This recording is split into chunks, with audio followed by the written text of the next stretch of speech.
Gentili signore, cari signori, innanzitutto un cordiale saluto della Scuola Grande di San Rocco a tutti voi qui intervenuti. Un vivo benvenuto al Ministro della Repubblica Federale di Germania, onorevole Bettina Stark-Watzinger, che cordialmente ricevo in questo luogo. Ed insieme alla direttrice dell'Istituto Tedesco in Venezia, dottoressa Lieberman,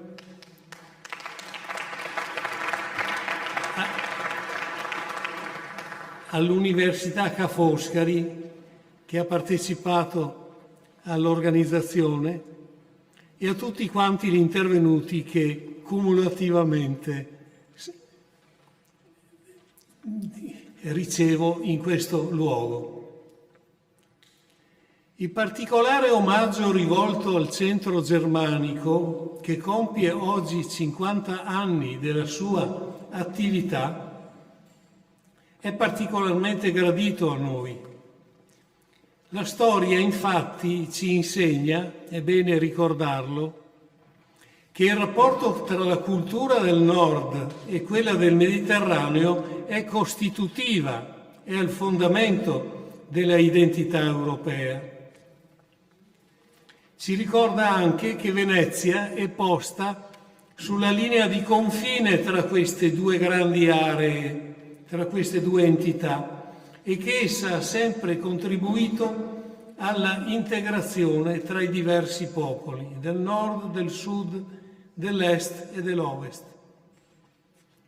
Proprio la Scuola Grande di San Rocco è stato un luogo privilegiato per questo incontro odierno, che ci vede numerosi riuniti insieme.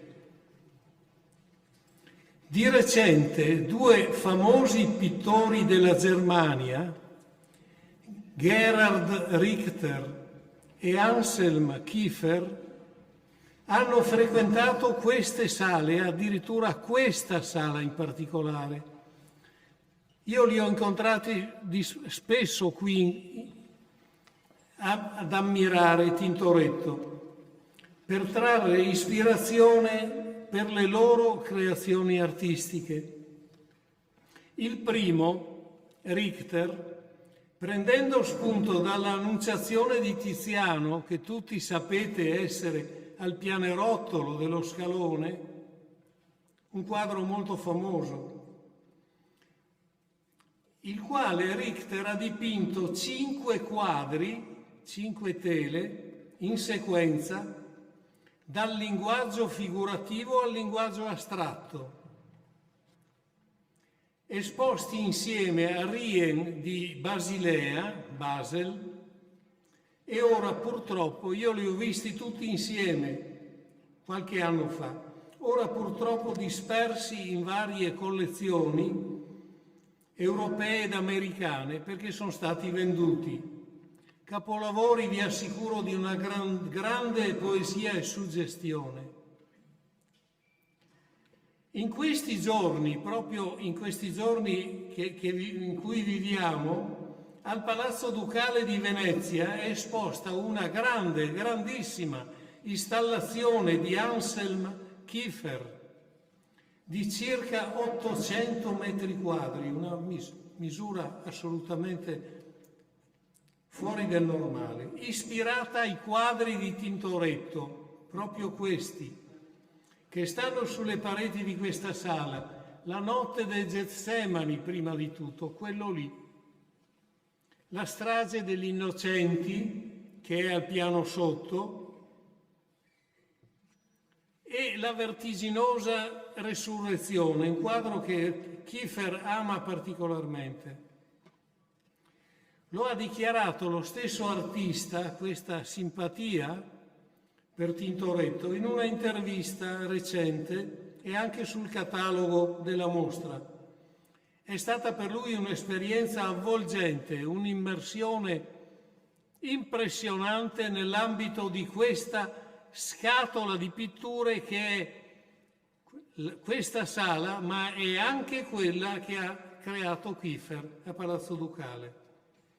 Con il suo drammatico bianco e nero, fatto di materia incandescente, Kiefer sembra quasi, secondo me, anticipare la tragedia, l'orrore bellico che sta in questi giorni sconvolgendo l'Europa.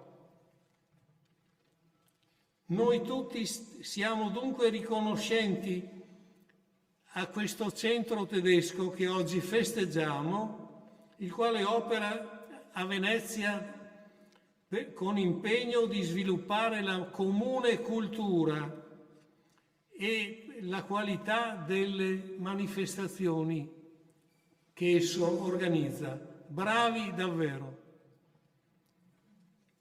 Venezia, con il suo messaggio di umanesimo e di tolleranza, è a mio avviso il luogo adatto per mettere le diverse concezioni culturali a contatto tra loro,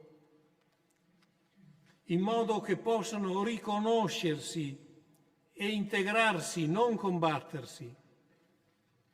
In questo 50° compleanno ringraziamo quindi gli amici tedeschi per quanto fanno. Assicuriamo la nostra collaborazione e auguriamo a loro di poter continuare a lungo in questa opera proficua. Diciamo a questo centro: andate avanti. Se volete lo possiamo anche dire in latino, che è una lingua comune per tutti. Ad multos annos. Grazie.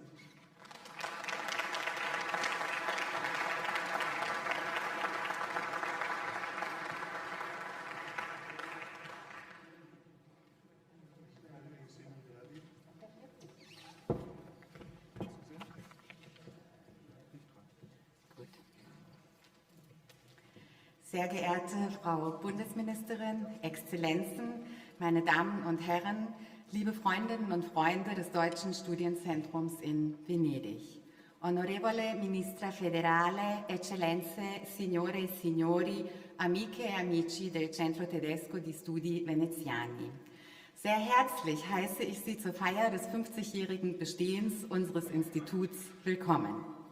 Wir danken Ihnen allen und besonders der Bundesministerin Stark-Watzinger von Herzen dafür, dass Sie diese Feierstunde mit uns teilen. Auch und gerade angesichts der schwierigen politischen Lage unseres Kontinents bedeutet uns das sehr viel. È un momento di grande gioia e gratitudine per il Centro Tedesco.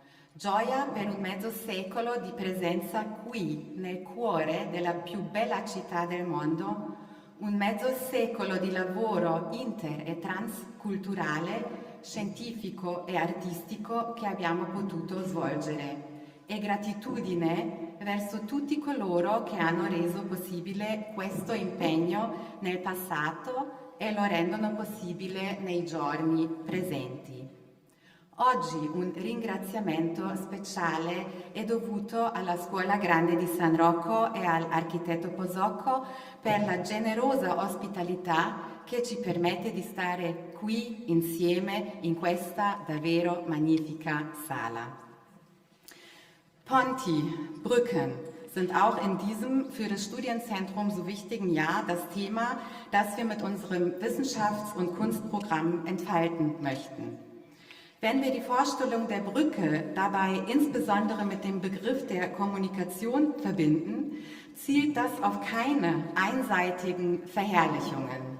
Gerade hier in Venedig sieht man jeden Tag, dass Brücken durchaus mühselig sein können. Und auch andernorts führen Wege aus einem Stück, Wege ohne Brückenüberquerungen, schneller ans Ziel.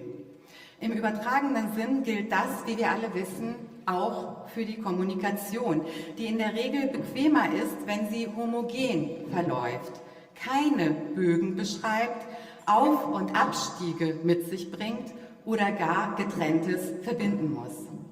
Die Frage ist aber, welche Ziele mit solch einstimmiger Kommunikation erreicht werden können und welche eben nicht.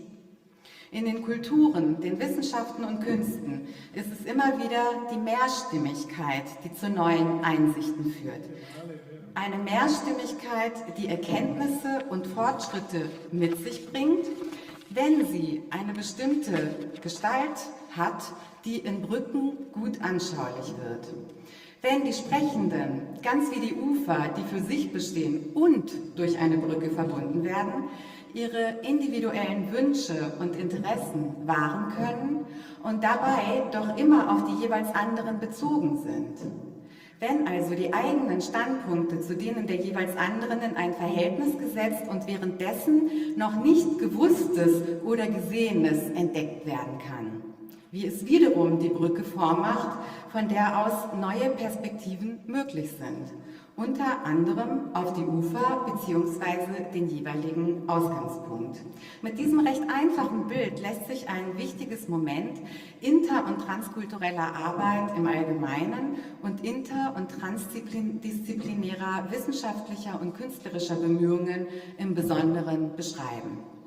Was es dafür neben der Bereitschaft, den oder das andere auch wirklich zu sehen, vor allem braucht, haben im letzten halben Jahrhundert das Deutsche Studienzentrum als Institution und haben als deren Herzstück die Stipendiatinnen und Stipendiaten gemeinsam mit dem festen Team des Hauses, den Direktorinnen und Direktoren sowie den Vorständen, Gremien und zahlreichen anderen ehrenamtlichen oder als Mitglieder Engagierten in vielerlei Art erfahren. Verlässliche Partnerinnen und Partner und das Maß an materieller Sicherheit, das eine konzentrierte Beschäftigung mit künstlerischen und wissenschaftlichen Fragestellungen ermöglicht. Die Geschichte des Studienzentrums wird im Rahmen einer Publikation aus Anlass des Jubiläums ausführlich behandelt. Heute wollen wir vor allem danken. Denjenigen, die zu dieser Geschichte beigetragen haben. An erster Stelle der Stadt, deren Teil wir werden durften und die der Gegenstand unserer Fragen und Projekte ist. Sodann den kulturellen und wissenschaftlichen Einrichtungen Venedigs und allen unseren Partnerinnen und Partnern in Italien und Deutschland, mit denen uns Freundschaft und fruchtbare Zusammenarbeit verbinden. Für die durchaus auch ideelles umfassende materielle Unterstützung gebührt großer Dank der Fritz-Thyssen-Stiftung, ohne die es das Studienzentrum nicht geben würde und die uns die Durchführung wichtiger Wissenschaftsformate und wichtiger Formate auch in der Nachwuchsförderung ermöglicht. Des Weiteren dem Verein der Freunde und Förderer des Studienzentrums, durch den in den letzten Jahren entscheidende räumliche und kommunikationstechnische Erneuerungen realisiert werden konnten. Sowie als mehrjähriger Förderin unserer Kunstprojekte der Dr. Christiane Hackeroth Kunst- und Kulturstiftung und natürlich und vor allem der Bundesregierung, die durch die Staatsministerin für Kultur und Medien unsere Grundsicherung gewährleistet. Die Mittel für unsere Stipendienprogramme, die Mitarbeiterinnen und Mitarbeiter sowie den Unterhalt des Palazzo Barbarigo della Terrazza bereitstellt und die uns stets mit Rat und Tat zur Seite gestanden hat. Ich freue mich sehr, Ihnen nun das Grußwort der Beauftragten der Bundesregierung für Kultur und Medien, Frau Staatsministerin Roth, ankündigen zu können, die uns trotz dieser herausfordernden Situation eine Videobotschaft hat zukommen lassen, wofür wir ihr von ganzem Herzen Dank senden.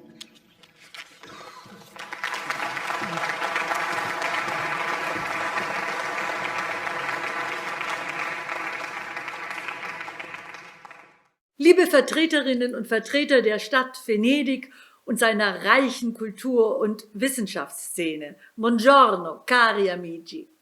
Lieber Herr Professor Cordes, liebe Frau Dr. Liebermann, liebe aktuelle und ehemalige Stipendiatinnen und Stipendiaten, liebe Freundinnen, Freunde, Förderinnen und Partner des Deutschen Studienzentrums Venedig, liebe Sie alle. Kultur baut Brücken, das hört man oft. Auch ich sage das häufig, weil mir das Bild gefällt, weil ich darin eine wichtige Eigenschaft von Kultur sehe. Jetzt könnte man natürlich sagen, Brücken hat Venedig nun wirklich genug. Dass die Brücken der Kultur aber noch weit mehr sind als die Verbindung zweier Seiten eines Kanals, das beweist das Deutsche Studienzentrum Venedig nun schon seit 50 Jahren. Es stimmt, viele deutsche Kultur- und Wissenschaftseinrichtungen in Italien sind älter. Und trotzdem kann man sich die deutsch-italienische Kulturlandschaft heute ohne das Studienzentrum kaum oder eigentlich gar nicht mehr vorstellen. Es vergibt Stipendien, veröffentlicht Publikationen und bietet ein vielfältiges Veranstaltungsprogramm. Damit bereichert das Studienzentrum nicht nur die deutsch-italienischen Kulturbeziehungen, sondern ganz konkret auch das städtische Leben in Venedig. Es ist über die Jahre fester Bestandteil dieser so wunderschönen Stadt, dieses Sehnsuchtsortes geworden und arbeitet eng mit den Kultur- und Wissenschaftseinrichtungen vor Ort zusammen. Und natürlich bietet es den hier lebenden und arbeitenden Stipendiatinnen und Stipendiaten für ihr Schaffen und Wirken eine einzigartige Umgebung. Die Bundesregierung unterstützt Stipendienprogramme wie dieses aus der festen Überzeugung heraus, dass Kunst und Kultur vor allem dann florieren, wenn sie sich frei entfalten können, wenn ihnen keine Grenzen gesetzt sind. Gerade in Zeiten wie diesen, in denen in Europa ein grausamer Krieg stattfindet, in denen die kulturelle Identität eines ganzen Landes und die Freiheit seiner Kulturschaffenden angegriffen werden, müssen wir das demokratische Modell und die damit aufs engste verbundene Freiheit von Kunst und Kultur verteidigen. Sie ist Grundnahrungsmittel unserer Demokratie. Mein Dank gilt den aktuellen wie auch den ehemaligen Verantwortlichen sowie Mitarbeiterinnen und Mitarbeitern des Studienzentrums. Sie alle tragen mit ihrem unermüdlichen Einsatz, ihrem Engagement und ihrer Leidenschaft zum Erfolg des Brückenbauens bei. Bedanken möchte ich mich auch bei den vielen FörderInnen des Studienzentrums, bei den Kultur- und Wissenschaftseinrichtungen Venedigs und bei allen Partnern und UnterstützerInnen in Italien und in Deutschland. Ihnen allen wünsche ich auch für die mindestens nächsten 50 Jahre viel Energie und Schaffenskraft und freue mich riesig auf eine weiterhin gute und vertrauensvolle Zusammenarbeit, die ich hoffentlich bald endlich direkt in Venedig kennenlernen darf.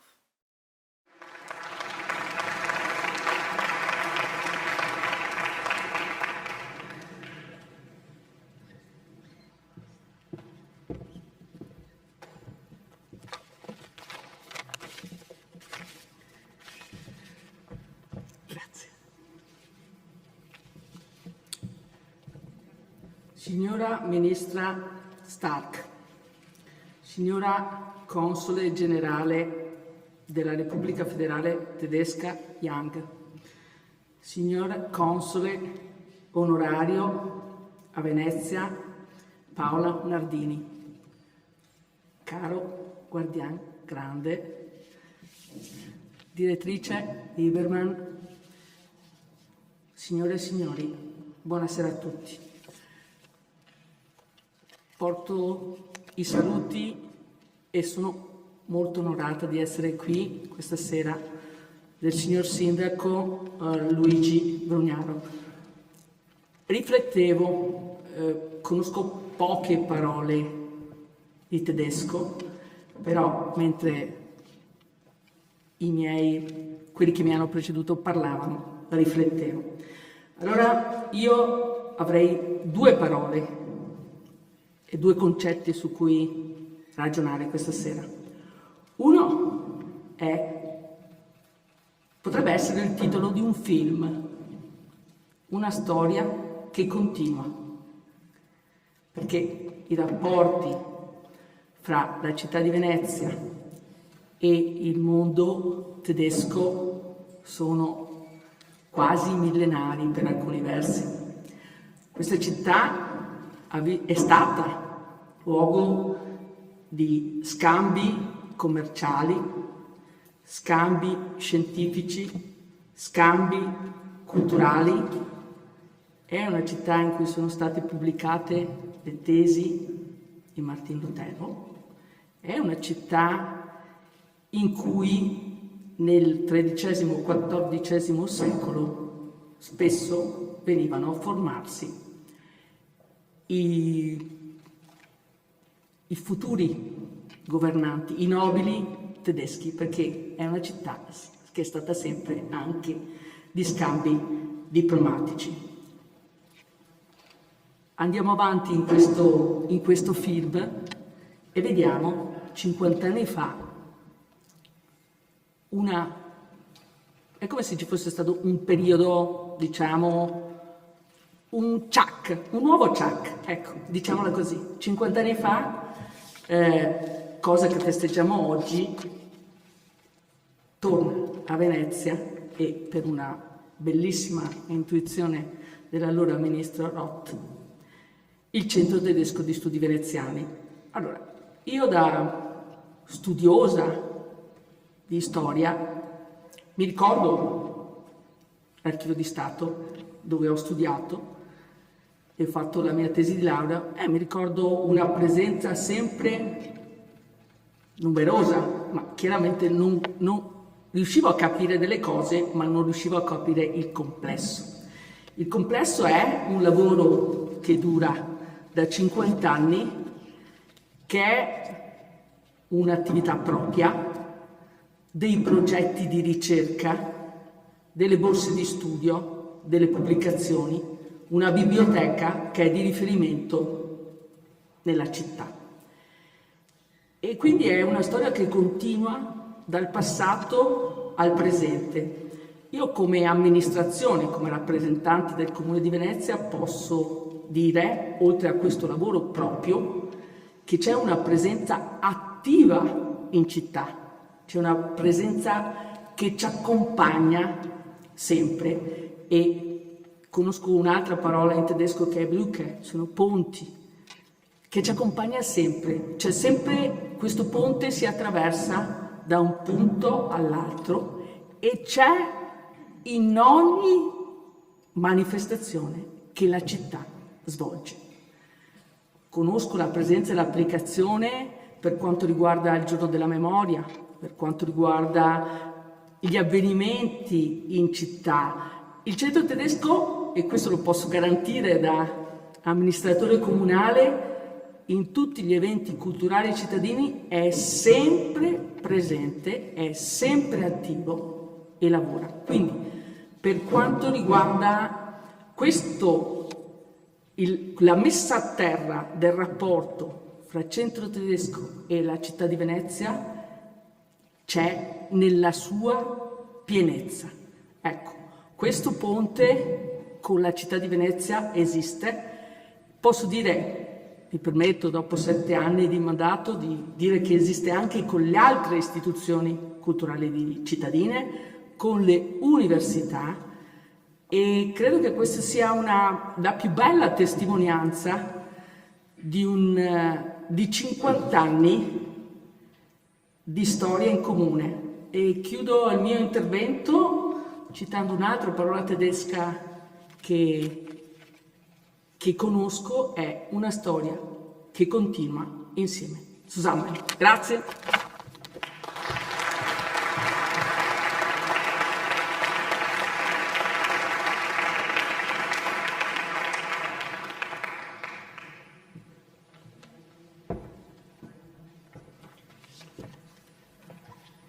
Buonasera, illustre Ministro della Ricerca della Repubblica Federale di Germania, illustre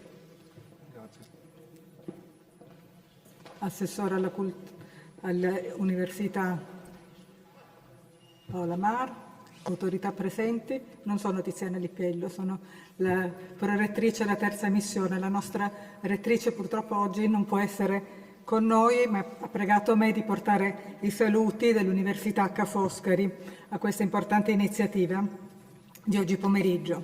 Ed è per me un onore e un piacere speciale partecipare alla festa di compleanno dell'Istituto Tedesco di Studi Veneziani, in una delle sedi più prestigiose dell'arte mondiale, all'interno della quale siamo immersi nel DNA della città di Venezia.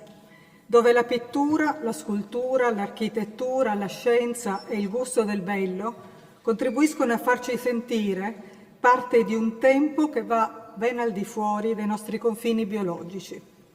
In questa magnifica sala diventiamo contemporanei di Tintoretto, che qui ha dato l'esempio più fecondo della sua genialità. E in questo luogo mi piace ricordare non solo la mano e il genio del pittore cinquecentesco che nel 2018 ha festeggiato i 500 anni dalla sua nascita, ma anche un romanzo italiano pubblicato nel 2018, La lunga attesa dell'angelo, scritta da Melania Mazzucco, la quale racconta in maniera mirabile i rapporti di Jacopo con Marietta, la figlia mezza tedesca, anche lei pittrice. I rapporti tra Venezia e quanti si esprimevano e si esprimono in lingua tedesca sono da sempre in questa città multietnica e multilingue un dato di fatto, una realtà storica insita nelle trame del passato, nel fondaco dei tedeschi, nelle testimonianze di archivio poco prima ricordate, nei lessici plurilingue che dal Cinquecento in poi sono stati pubblicati per favorire i rapporti interpersonali.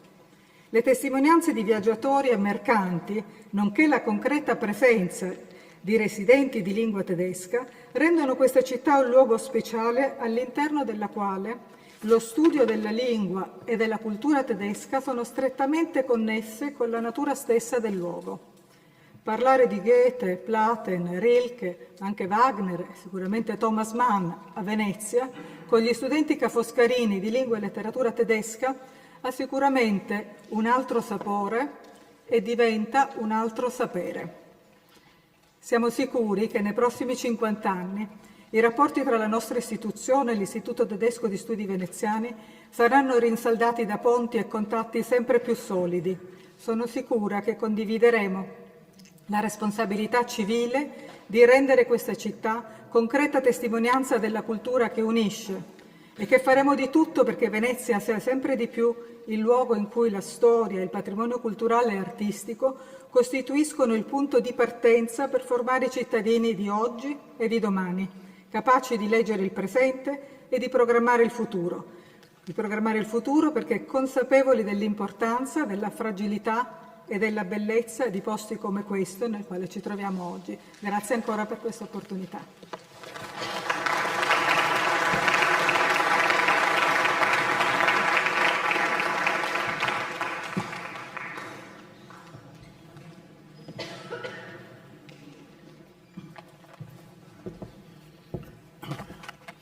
Gentile Ministro, egregio ambasciatore, consoli generali, rappresentanti delle istituzioni, amici del Centro Tedesco di Studi Veneziani. Vi porto il saluto del Presidente dell'Associazione Associazione dei Comitati Privati per Venezia, Paola Marini, impossibilitata ad essere presente, e vi porto il saluto di tutti i colleghi del Comitati che mi hanno chiesto di rappresentarli e i miei personali. Come sapete, la grande famiglia dei Comitati si è posta negli anni l'affascinante, impegnativo, gravoso ma eccezionale compito di salvaguardare Venezia.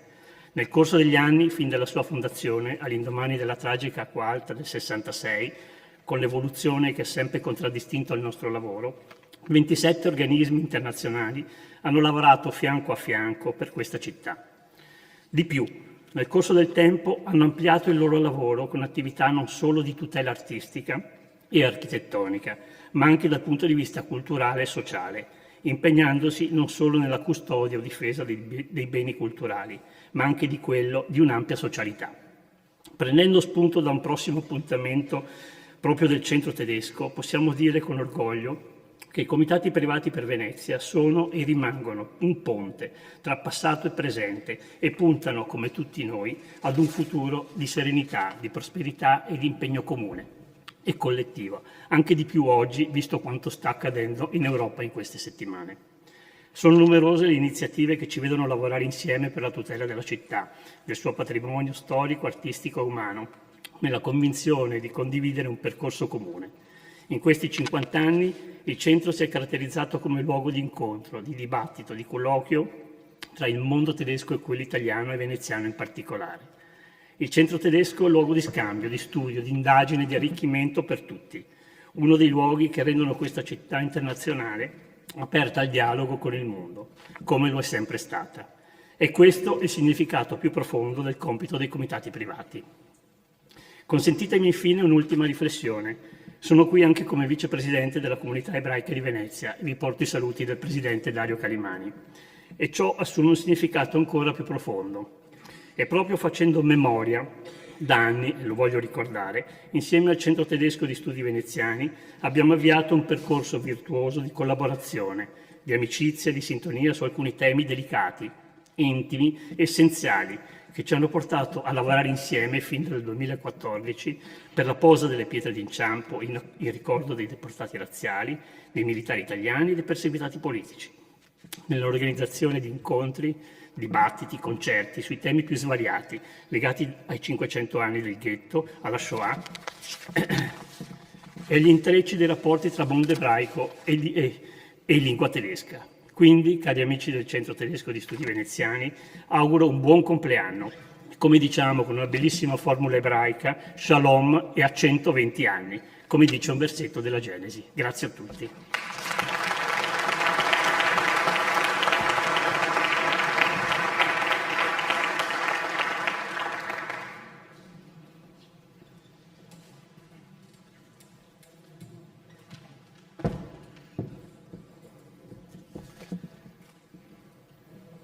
Sehr geehrte Frau Bundesministerin, sehr geehrte Frau Generalkonsulin, Exzellenzen, lieber Herr Professor Cordes, liebe Frau Dr. Liebermann, verehrte Gäste.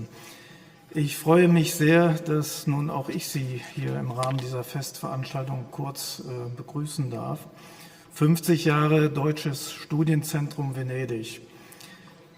Das Deutsche Studienzentrum Venedig ist die älteste aktive Förderbeziehung der Fritz-Thyssen-Stiftung. Und Stiftungen sind zwar für die Ewigkeit angelegt, dennoch bedeuten 50 Jahre Fördertätigkeit schon etwas sehr Ungewöhnliches, denn typischerweise neigen Stiftungen dazu, neue Projekte zu beginnen, diese für einen sehr überschaubaren Zeitraum zu fördern und sich dann wieder zurückzuziehen, um die immer begrenzten Fördermittel dann für Neues verfügbar zu machen. Und Frau Dr. Liebermann hat es ja schon eingangs erwähnt, die Fritz-Thyssen-Stiftung hat 1969 920.000 D-Mark für den Ankauf und die Sanierung der jetzigen Räume bereitgestellt.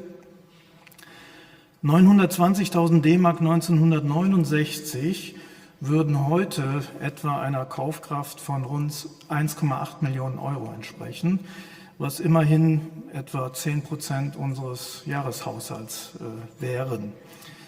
1982 wurden weitere 100.000 D-Mark für allfällige Sanierungsmaßnahmen durch die Stiftung bewilligt, allerdings versehen mit einem strengen Hinweis, ich zitiere: Der Bewilligungsempfänger wird auf die Notwendigkeit hingewiesen, dass zur Deckung laufender Kosten von Reparaturen an und im Palazzo im Haushalt des Deutschen Studienzentrums ein entsprechender Titel in einer für die Erhaltung des Institutsgebäudes ausreichenden Höhe eingerichtet wird.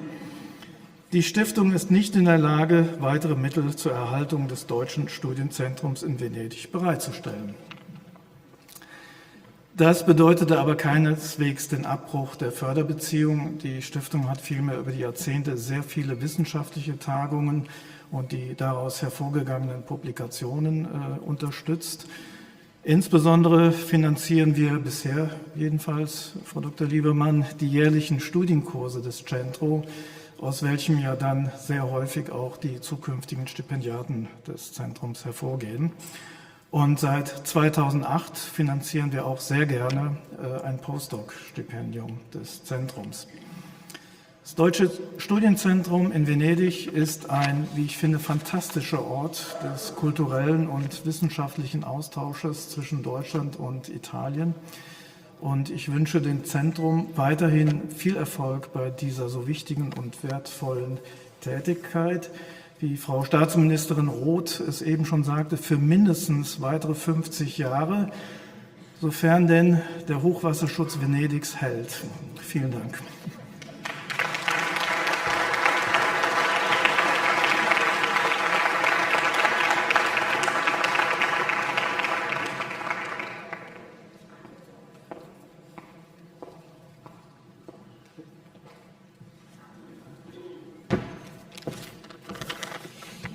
So, ich stelle mal das Mikro auf meine Höhe ein. Ja.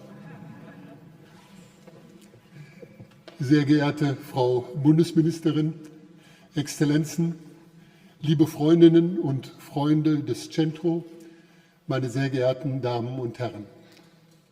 Als letztes habe nun ich die Ehre und Freude, Sie begrüßen zu dürfen.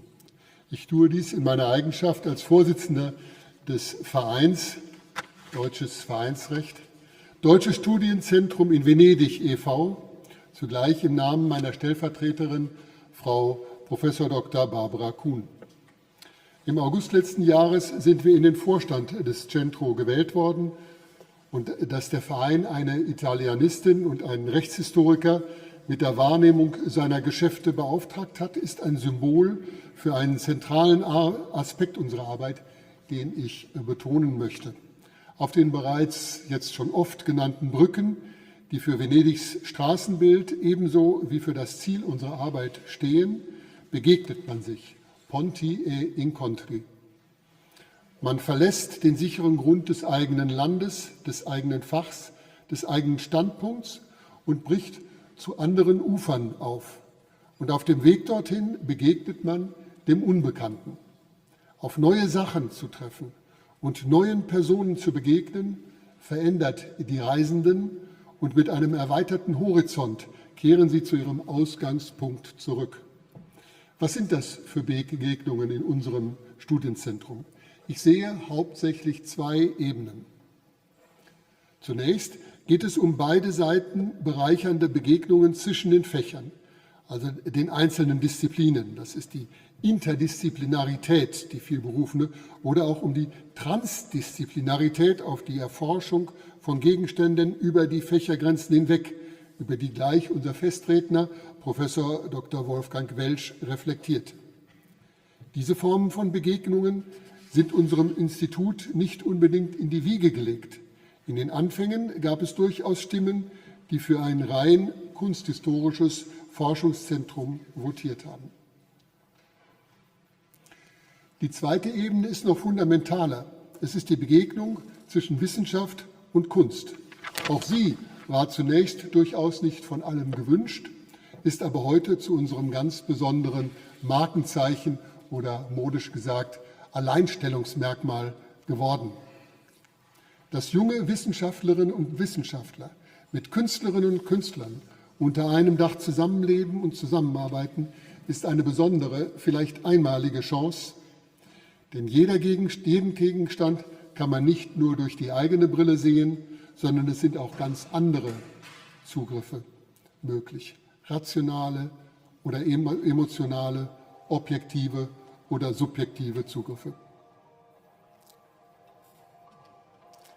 Das aus der Nähe mitzuerleben, ist eine Erfahrung, die die eigene Kreativität freisetzen kann und zugleich Demut davor lehrt, dass auch andere Ansätze reiche Ergebnisse versprechen. Das sind Begegnungen, die zu der pluralistischen Gesellschaft beitragen, die wir den nationalistischen Diktatoren und spätkolonialistischen Kriegstreibern unseres Zeitalters als Modell der Freiheit entgegensetzen müssen. Lassen Sie mich schließen mit herzlichem Gruß und freundlichem Dank an meine Vorrednerinnen und Vorredner, welche unsere Gastgeber, die Stadt Venedig und ihre Institutionen und unsere wichtigsten Förderer vertreten.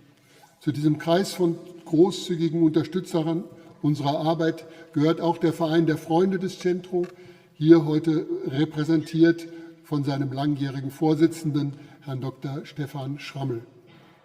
Mein Dank gilt aber nicht minder unserem unermüdlichen Team, das auch wieder dieses Geburtstagsfest geplant und organisiert hat. Sie leistet Großes, diese kleine Mannschaft, so klein, dass ich sie alle beim Namen nennen kann. Frau Privatdozentin Dr. Marita Liebermann, Petra Schäfer, Simonetta Polo, Michaela Böhringer, Veronika Gasimov und Mario Fior. Grazie di cuore a tutti voi.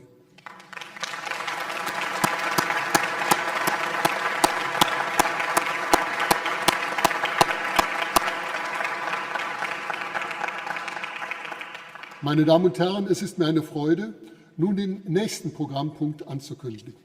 Wir hören jetzt das 5. Brandenburgische Konzert von Johann Sebastian Bach.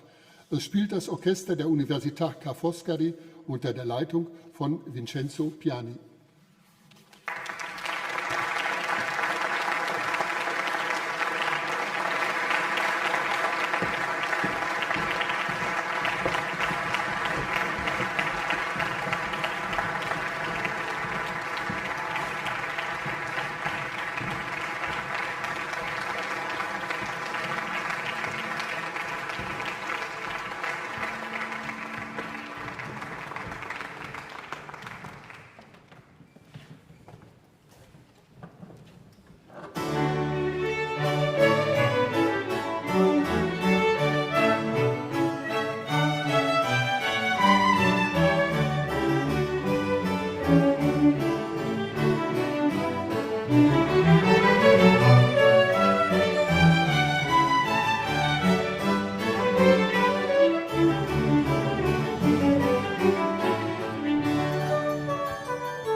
Meine Damen und Herren, es ist mir eine Ehre und Freude, Ihnen nun unseren finalen Programmpunkt ankündigen zu können, den wissenschaftlichen Festvortrag, den Wolfgang Welsch zum Thema Transdisziplinarität über den Tellerrand hinaus halten wird.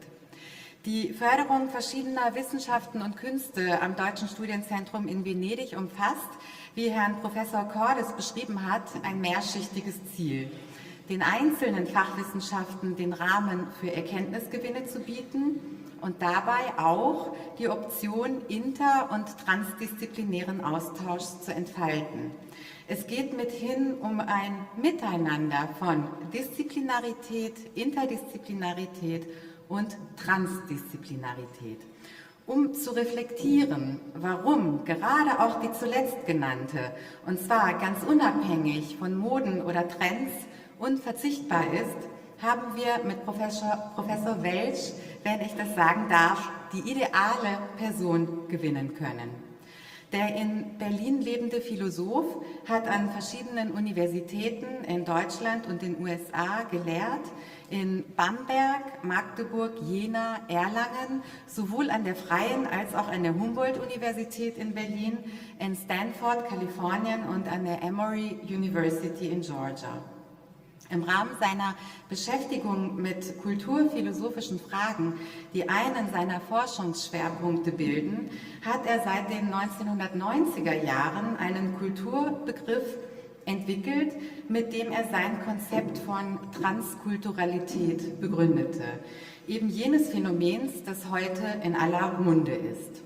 Im Jahr 1992 wurde sein Denken mit dem Max-Planck-Forschungspreis in der Sparte Geisteswissenschaften gewürdigt und 2016 mit dem Premio Internazionale d'Estetica.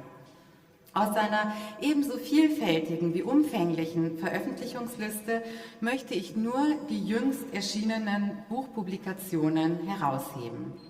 Den im Januar 2022 veröffentlichten Band Umdenken, Miniaturen zu Hegel und die 3 Werke Fluss, Leben in Bewegung sowie Glanzmomente der Philosophie von Heraklit bis Julia Kristeva und Aesthetics Beyond Aesthetics, alle 3 2021 veröffentlicht.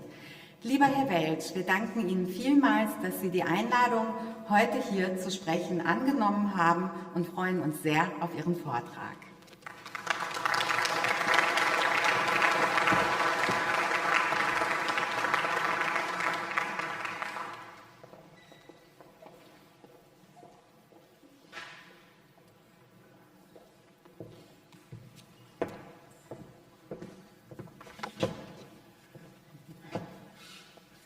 Sehr geehrte Frau Dr. Liebermann, haben Sie herzlichen Dank für die freundliche Einladung, anlässlich dieser 50-Jahr-Feier den Festvortrag halten zu dürfen. Und das sogar hier in der Scuola Grande di San Rocco, für mich seit 50 Jahren ein Lieblingsort, zu dem ich bei jedem Venedig-Besuch pilgere. È davvero un grande piacere parlare qui. Auch die Frau Ministerin würde ich gerne begrüßen. Ich tue es wenigstens im Geiste. Sie musste schon zum Flieger. Ebenso begrüße ich natürlich die Exzellenzen, Honoratioren, aber auch die ganz einfachen und zahlreichen normalen Bürger. Es freut mich, wenn Sie mir heute Abend für 25 Minuten etwa Ihre Aufmerksamkeit schenken. Aber ich werde, seien Sie dessen versichert, ebenso Verständnis dafür haben, wenn Sie immer wieder mal zu diesen grandiosen Malereien Tintorettos abschweifen und an ihnen sicher freuen, aber eine gelegentliche Rückkehr zu meinen Ausführungen wäre auch schön.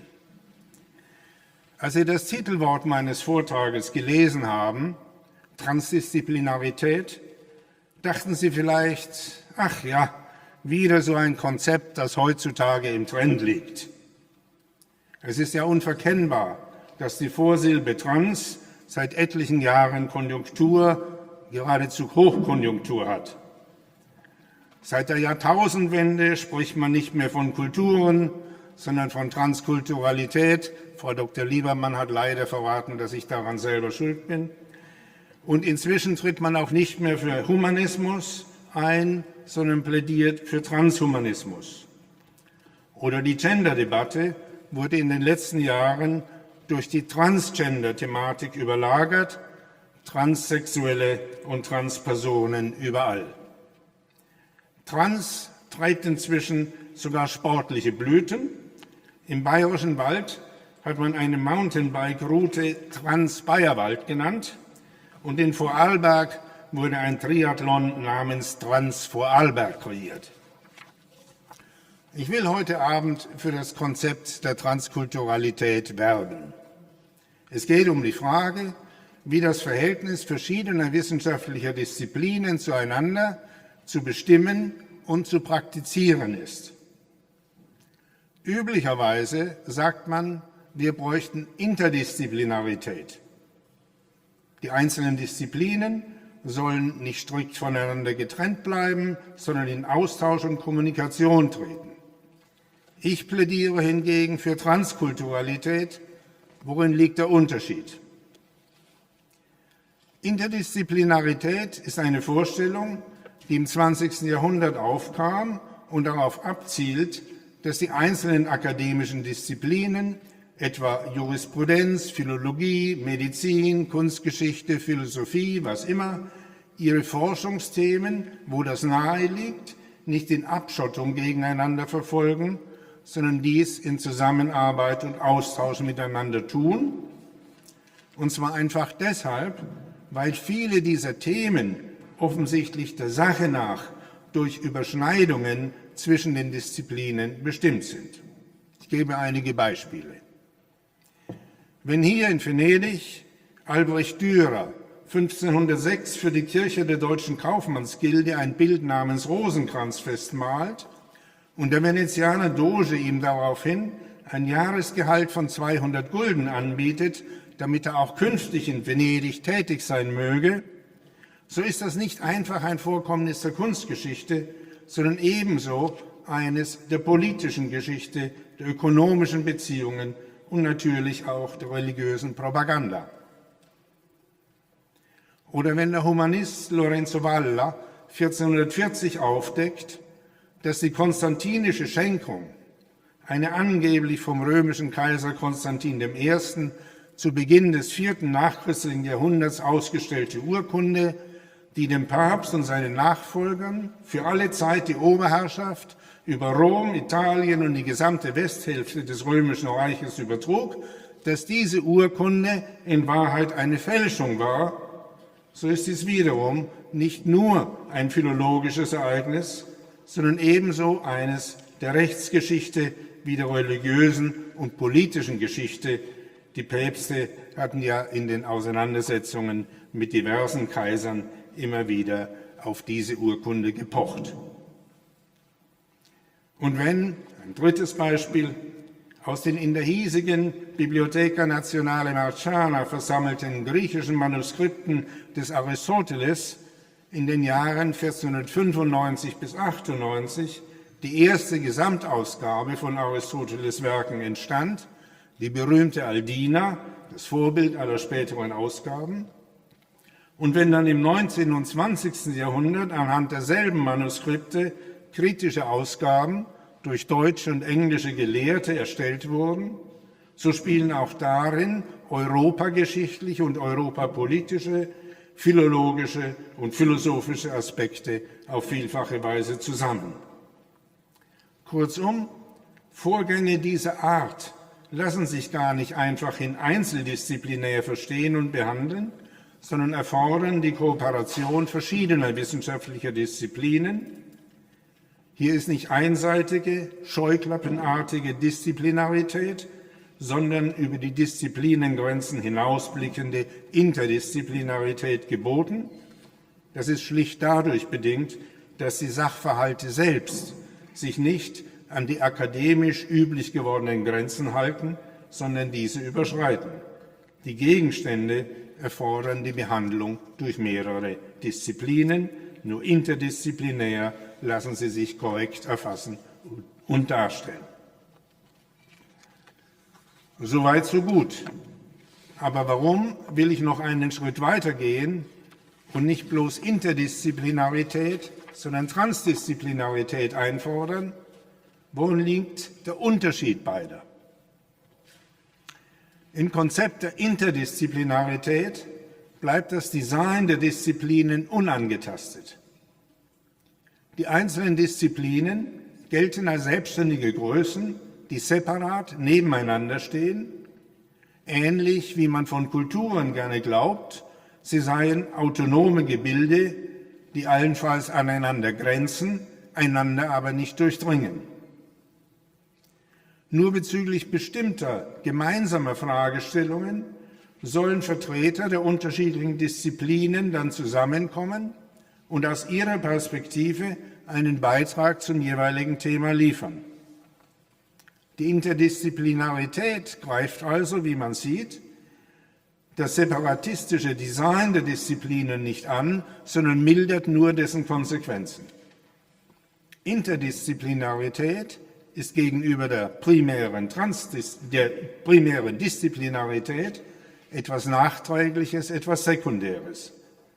Sie kommt angesichts bestimmter Fragestellungen zu den Disziplinen hinzu, kommt so aber auch immer zu spät.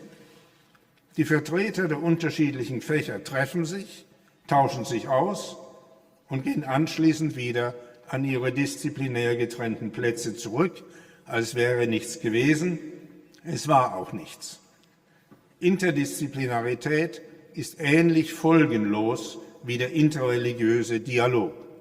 In beiden Fällen kommen die wohlmeinenden Bemühungen zu spät, sie gehen nicht an die Substanz. Das Konzept der Transdisziplinarität hingegen plädiert für eine Revision des vermeintlich autonomen und separatistischen Charakters der einzelnen Disziplinen. Man hat Aristoteles, dessen wichtigste Kodizes, wie gesagt, drüben in der Biblioteca Nazionale Marciana liegen, den Philosophen genannt, ihn also zum Philosophen par excellence erklärt. Das mag zutreffen. Aber gerade an Aristoteles ist auch abzulesen, dass die Philosophie keine autonome Disziplin ist. Man kann Aristoteles' berühmtestes Werk, die Metaphysik, gar nicht verstehen, ohne die altgriechischen Auseinandersetzungen um Monotheismus und Polytheismus zu kennen. Man begreift seine Schriften zur Politik nicht, ohne die damaligen bürgerlichen Verhältnisse in Athen und die Missgunst der Athener gegenüber Makedoniern und Metöken, und Aristoteles war beides, zu kennen. Und man versteht die Naturphilosophie des Aristoteles, die immerhin fast die Hälfte seines Oeuvres umfasst, nicht, wenn man den immensen Umfang botanischer und zoologischer Einzelstudien ignoriert, die in sie eingegangen sind und die doch alles andere als genuin philosophische Untersuchungen darstellen, sondern dem Gebiet der Naturwissenschaften zugehören. Mit anderen Worten, Aristoteles, den man als Philosophen par excellence rühmt, ist das Musterbeispiel eines transdisziplinären Denkers. Seiner Philosophie wohnt eine große Menge an außerphilosophischem Wissen inne, noch sein berühmtestes Konzept, das der Substanz, fußt auf der naturwissenschaftlichen Analyse des Lebendigen. Auch aus späterer Zeit kennen wir berühmte Beispiele, wie einzelne Disziplinen sich an anderen ein Vorbild nahmen und just dadurch zu einer revolutionären Lösung ihrer althergebrachten Probleme gelangten. Kant beispielsweise hat sich mehrfach durch die Naturwissenschaft inspirieren lassen. So hat er in seiner Frühzeit eine allgemeine Naturgeschichte und Theorie des Himmels nach Newtonschen Grundsätzen entwickelt, die noch heute, und in diesem Zusammenhang hat er eine Theorie der Entwicklung von Galaxien und Sonnensystemen vorgelegt, die noch heute weithin Anerkennung findet als sogenannte Kant-Laplace'sche Theorie. Und vollends der eigentliche, der kritische Kant, der Kant der Kritik der reinen Vernunft, gewann dann die Inspiration zu seiner kopernikanischen Wende, zu seiner Erklärung, wie wir unabhängig von jeglicher Erfahrung Wissen besitzen können, das gleichwohl auf die Erfahrungsgegenstände zutrifft, aus dem Blick auf die Vorbilder der Mathematik und der Naturwissenschaft.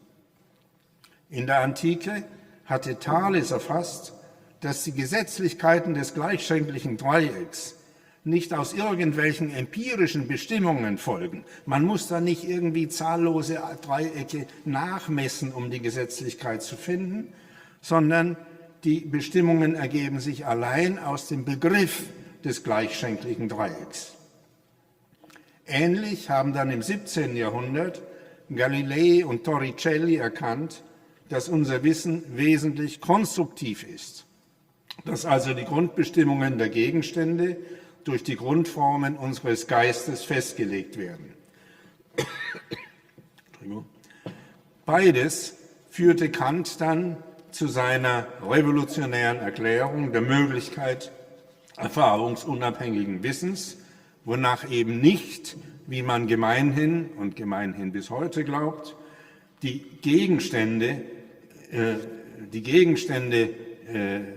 die Vorgabe für die Erkenntnis bilden, sodass also unsere Erkenntnis sich nach den Gegenständen richten müsse, sondern Kants These ist eben die umgekehrte, dass die Gegenstände sich nach den grundlegenden Eigenheiten unseres Erkenntnisvermögens richten, weil wir uns nur auf Gegenstände beziehen können, die genau durch diese Eigenheiten unseres Erkenntnisvermögens grundlegend konstituiert sind. Seither ist das die Grundthese der modernen Philosophie. Und da sieht man, diese Grundthese der Philosophie verdankt sich der Inspiration durch andere Wissenschaften, durch Mathematik und Naturwissenschaft.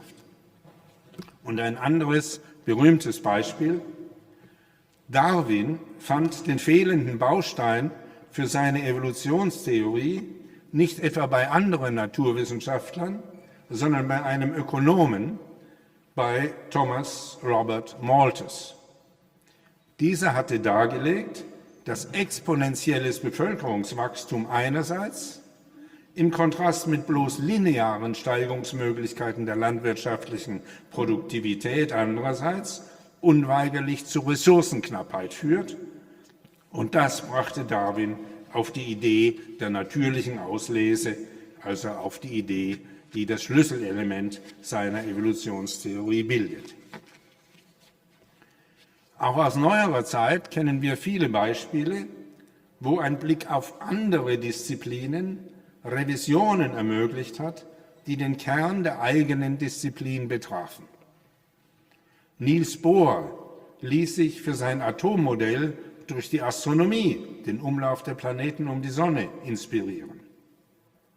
Nun, das war immerhin noch ein Transfer zwischen naturwissenschaftlichen Disziplinen, zwischen Astronomie und Atomphysik. Anders steht es aber schon im folgenden Fall. James Watson und Francis Crick gelang die Entschlüsselung der DNA-Struktur nur aufgrund des Übergriffs in ein völlig anderes Gebiet, völlig anders als die Chemie, mit der sie eigentlich befasst waren, Übergriff in das Gebiet der Ästhetik. Sie gingen nämlich davon aus, sie hatten irgendwie die Intuition, dass die DNA-Struktur äußerst elegant werde sein müssen, geradezu ästhetisch werde sein müssen. Und genau dank dieser Prämisse fanden sie unter der großen Zahl, der übergroßen Anzahl, theoretisch offenstehender Lösungswege den einzig richtigen, das Konzept der Doppelhelix. Und ein anderer Fall noch: Wenn Thomas S. Kuhn in den 60er Jahren des letzten Jahrhunderts ein neues Bild vom wissenschaftlichen Fortschritt gezeichnet hat, der Fortschritt erfolgt ihm zufolge, und so sieht man es heute, der Fortschritt erfolgt nicht einfach linear, als würde auf einer festen, bestehenden Basis immer mehr Wissen angehäuft, sondern der Fortschritt erfolgt über Umbrüche, in denen gerade die Basis umgestürzt wird. Kuhn gelangte zu dieser seiner These vom Paradigmenwechsel, weil er sich, wie er selbst schrieb, durch die Geschichtsschreibung der Literatur, Musik, bildenden Kunst, Politik und viele andere Menschlichkeiten inspirieren ließ, wo revolutionäre Umbrüche von Stil, Geschmack und institutioneller Struktur geradezu gang und gäbe sind. In diesem Fall haben also, bei Kant haben wir gesehen, dass Mathematik und Naturwissenschaften das Modell für die Philosophie vorgeben. Hier haben wir den umgekehrten Fall. Geistes- und Geschichtswissenschaft geben das Modell für das Verständnis der Naturwissenschaften ab. Transfers sind eben in alle Richtungen möglich. Diese Beispiele zeigen, dass der Blick über den Tellerrand der eigenen Disziplin hinaus eminent fruchtbar sein kann, dass er intern unlösbar erscheinende Probleme plötzlich wie einen gordischen Knoten zu durchschlagen erlaubt. Transdisziplinäre Anleihen und Inspirationen helfen einem auf die Sprünge. Und deshalb sollte man die Disziplinen nicht abgeschottet betreiben, sondern von vornherein im transdisziplinären Geist gestalten, sollte Transdisziplinarität nicht etwas Nachträgliches sein lassen, sondern von Anfang an in das Design der Disziplinen einbauen. Und das ist nicht nur wegen des Anregungspotenzials durch andere Disziplinen geboten, sondern allein schon deshalb, weil zumeist der Boden einer Disziplin genau besehen selber schon transdisziplinär verfasst ist. Denken Sie etwa daran, wie die Soziologie nicht nur gesellschaftliche Verhältnisse zu berücksichtigen hat, sondern auch anthropologische Bedingungen bedenken muss und dafür auf Einsichten der evolutionären Anthropologie oder der Psychologie angewiesen ist und wie die Soziologie zudem ökonomische Verhältnisse ins Kalkül ziehen und dafür ökonomischen, ökologischen und auch ethischen Sachverstand in Anspruch nehmen muss. Die Reihe ließe sich schier beliebig fortsetzen. Jede Disziplin ist mit anderen Disziplinen verschwistert oder auf sie angewiesen oder von ihnen beeinflusst. Es gibt keine Ingenieurwissenschaft ohne Mathematik, keine Kunstwissenschaft ohne Soziologie, Ökonomie und Politik, keine Ethnologie ohne Anthropologie und auch keine Philosophie ohne Kosmologie, Psychologie und so weiter und so fort. Es gilt meines Erachtens, diese interne Vieldimensionalität der Disziplinen zur Geltung zu bringen. Und das ist es, wozu das Konzept der Transdisziplinarität anhält. Der Kontakt mit den anderen Disziplinen sollte nicht, wie im Konzept der Interdisziplinarität, erst nachträglich und sporadisch erfolgen, sondern in das Design der Disziplinen selbst aufgenommen werden. Die Disziplinen sind von vornherein transdisziplinär zu betreiben. Ich will noch einmal den dafür meines Erachtens entscheidenden Grund herausstellen. Die Gegenstände, die Sachen verweigern sich disziplinären Separierungen und Einkapselungen. Sie tun dem Kastensystem der Disziplinen nicht den Gefallen, sich an dessen Grenzen und Einteilungen zu halten, sondern überschreiten und durchbrechen diese. Die Klimakrise beispielsweise kümmert sich so wenig wie um die Grenzen zwischen Ländern, um die Grenzen zwischen Disziplinen. Sie fällt nicht ins Gebiet der Klimatologie allein, sondern verlangt ebenso ökonomische und politische, ökologische und soziale Aspekte ins Auge zu fassen.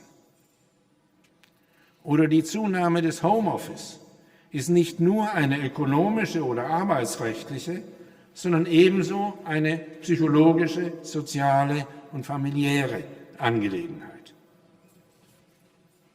Und ein Smartphone erfordert nicht nur technisches Know-how, sondern es benötigt zahlreiche Metalle und seltene Erden und weist eine CO2-Last, auch die modernen oder gerade die modernen, eine schon reduzierte CO2-Last von ca. 70 Kilogramm auf, weshalb dieses schöne Smartphone nicht nur ein wundervolles Kommunikationsgerät, sondern auch ein Klimakiller ist.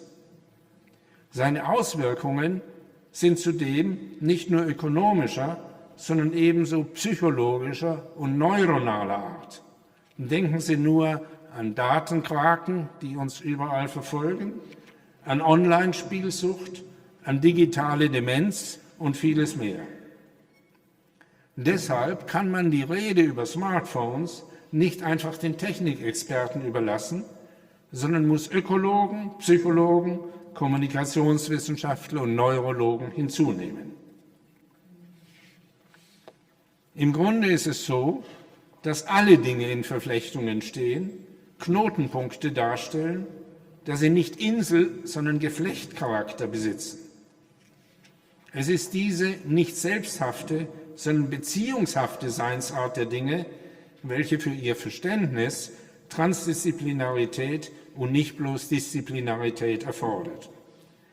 Heutige Bildung erfordert die Beherrschung von Querverbindungen zwischen den Wissensgebieten. In der Moderne hat man vielfach gemeint, das ist so eine Folge dieser kantischen Revolution, hat man vielfach gemeint, dass die Welt ein Spiegelbild des Menschen sei. Nicht? Die Dinge richten sich nach unserer Erkenntnis. Die Welt oder alles Weltliche ist ein Spiegelbild unserer Verfassung. Wenn es so wäre, dann müsste die Tatsache, dass alles Weltliche transdisziplinäre Strukturen aufweist, wie ich soeben ausgeführt habe, ihren eigentlichen Grund darin haben, dass der Mensch eine transdisziplinäre Verfassung besitzt. Und das ist in der Tat der Fall. So wenig die Dinge einfach in sie selbst sind, so wenig sind wir Menschen einfach in Menschen. Um uns zu begreifen, genügt nicht die Anthropologie, sondern da braucht es auch Psychologie, Soziologie, Medizin und vor allem Biologie. Denn wir Menschen sind eine Komposition aus zahllosen Etappen und Errungenschaften der Evolution. Wir haben den Blutkreislauf, die Lungenatmung, das zentrale Nervensystem und das beidäugig koordinierte Sehen, zweifelsohne alles für unser Dasein existenzielle Eigenschaften, nicht erfunden, sondern das alles ist lange vor der Entstehung des Menschen von ganz anderen Lebewesen entwickelt worden und lebt dank der evolutionären Kontinuität in uns fort. Wir tragen in uns die Hox-Gene von Drosophila, das Kollagen der Quallen, die Lernmechanismen der Schnecken, das Objektverständnis der Primaten und so weiter und so fort. Wir sind ein Ergebnis der gesamten animalischen Evolution. Das ist auch an jedem Einzelnen von uns abzulesen. Im embryonalen Stadium nämlich sah jeder von uns zuerst wie ein Fisch aus, dann wie ein Amphibium, daraufhin wie ein Molch oder Salamander, anschließend wie ein säugerähnliches Reptil und erst Ende der 8. Woche ließ sich ahnen, dass ein Menschlein im Entstehen ist. Wir durchlaufen in unserer embryonalen Entwicklung den gesamten evolutionären Weg, der stammesgeschichtlich zu uns Menschen geführt hat, im Zeitraffer noch einmal. Wir sind exemplarisch transdisziplinär, wir bergen in uns Elemente aller möglichen anderen Kreaturen, wir überschreiten Artgrenzen, wir sind hochentwickelte Mischwesen, wir sind Kollektivwesen, sind Transiteure. So hat es übrigens auch Josef Brodsky, der Liebhaber Venedigs, gesehen, der seit 1972 fast jeden Winter hierher reiste. Ihn faszinierten die Mischwesen, die Venedig allenthalben bevölkern. Ich zitiere: Drachen, Wasserspeier, Basilisken, Sphinxe, Löwen, Cerberusse, Minotauren, Zentauren, Chimären. Brodsky verstand diese Figuren als Nachhall unserer evolutionären Genese. Er sah sie als unsere Selbstporträts an, welche die genetische Erinnerung der Gattung an die Evolution und zuallererst an den Hervorgang des Lebens aus dem Wasser ausdrücken. Was Wunder also, schrieb Brodsky, dass diese Mischwesen sich in dieser Stadt, die dem Wasser entsprungen ist, im Überfluss tummeln. Ob die Dinge der Welt wirklich deshalb durch Verbindungen und Übergänge gekennzeichnet sind, weil die Welt ein Spiegelbild des Menschen ist, mag dahingestellt bleiben. In jedem Fall sind die Dinge der Welt ebenso wie unsere menschliche Verfassung durch zahllose Verbindungen und Verschränkungen bestimmt und können daher nicht monothematisch, sondern nur transdisziplinär erfasst werden. Ich wende mich einem letzten Gesichtspunkt zu. Wir sollten unsere transdisziplinäre Praxis nicht auf die verschiedenen Wissenschaften beschränken, sondern auch die Künste hinzunehmen. Die Künste bieten vielfach einen anderen, einen nicht primär rationalen, sondern imaginativen Zugang zur Wirklichkeit.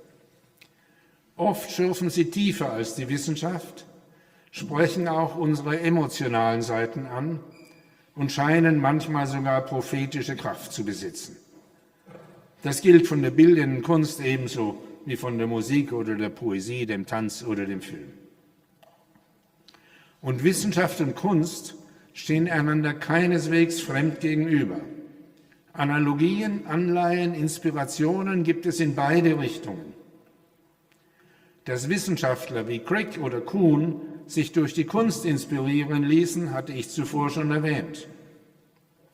Umgekehrt war bei Leonardo da Vinci Wissenschaft und Kunst überhaupt nicht zu trennen. Und Ernst Haeckels Kunstformen der Natur haben zu Beginn des 20. Jahrhunderts viele Jugendstilkünstler wie Obrist, Olbrich, Endel und Tiffany beeinflusst und René Binet wurde durch Haeckels Bildtafeln zu seiner berühmten Eingangspforte für die Pariser Weltausstellung von 1900 inspiriert. Später hat sich Kandinsky auf die Relativitätstheorie bezogen, der Surrealismus griff Einsichten der Psychoanalyse auf und in unserer Zeit lässt sich die Kunst vielfach durch die Biologie oder die künstliche Intelligenz inspirieren. Und Venedig ist eine Stadt, in der beides lebendig ist, die Kunst wie die Wissenschaft. Denken Sie in Sachen Kunst nur für die Malerei an Bellini und Tintoretto oder an Guardi und Vedova und 1000 andere oder für die Musik an Monteverdi und Vivaldi oder auch an Verdi, Wagner und Nono, für die Poesie an Byron und Rilke, für die Architektur an Palladio und Scarpa, für den Film an Lubitsch und Visconti und ebenso an die zahlreichen Festivals für Musik, Theater und Tanz, an die Filmfestspiele, an die Kunst- und die Architekturbiennale, die hier in Venedig beheimatet sind. Aber nicht nur die Kunst, auch die Wissenschaften haben in Venedig ihren Ort. 1609 präsentierte Galilei auf dem Campanile von San Marco sein Fernrohr und wurde daraufhin zum ordentlichen Professor für Mathematik auf Lebenszeit, übrigens mit verdoppeltem Jahresgehalt, ernannt. Im Jahr darauf erschien hier in Venedig seine Schrift Sidereus Nuntius, die endgültig Galileis Ruhm begründete. Zahllose naturwissenschaftliche Schriften wurden erstmals in Venedig gedruckt und noch heute gibt es in Venedig hochinteressante Forschungen, etwa zu Neobiota, zu pflanzlichen und tierischen Einwanderern oder zur Umweltentwicklung in der Lagune. Federführend ist dabei das Museo di Storia Naturale. Kunst also wie Wissenschaft sind hier in Venedig zu Hause und bezeichnenderweise hat sich eine Biennale im Jahre 1986 ausdrücklich dem Thema Kunst und Wissenschaft zugewandt und dabei in transdisziplinärer Perspektive gerade Zwischenformen wie die Alchemie in den Vordergrund gerückt. Die gegenwärtige Biennale erinnert in etlichen Aspekten ebenfalls daran. Aber einen ganz ausgezeichneten Ort hat die transdisziplinäre Zusammenführung von Wissenschaften und Künsten derzeit und seit längerem natürlich im Deutschen Studienzentrum, zu dessen 50. Jubiläum wir uns hier zusammengefunden haben. Wenn man das Programm des Zentrums ansieht, dann springt ins Auge, dass hier transdisziplinär gedacht und gearbeitet wird und dass man einen umfassenden Austausch zwischen Wissenschaften und Künsten betreibt. Brücken, nicht Trennungen, sind das Leitbild des Zentrums und Brücken sind ja einfach ein anderes Bild für Transdisziplinarität. Ich kann dem Studienzentrum nur wünschen, dass es auch in den nächsten Jahren weiterhin viele Brücken zwischen den Wissenschaften und den Künsten zu schlagen und zu begehen vermag. Und mögen auch Sie, verehrte Zuhörer, mit offenen, mit etwas transdisziplinärer gewordenen Augen durch die Welt und zuallererst schon durch diese wundervolle Stadt gehen, von der man gesagt hat, sie sei das größte Meisterwerk, das die menschliche Gattung hervorgebracht hat. Vielen Dank.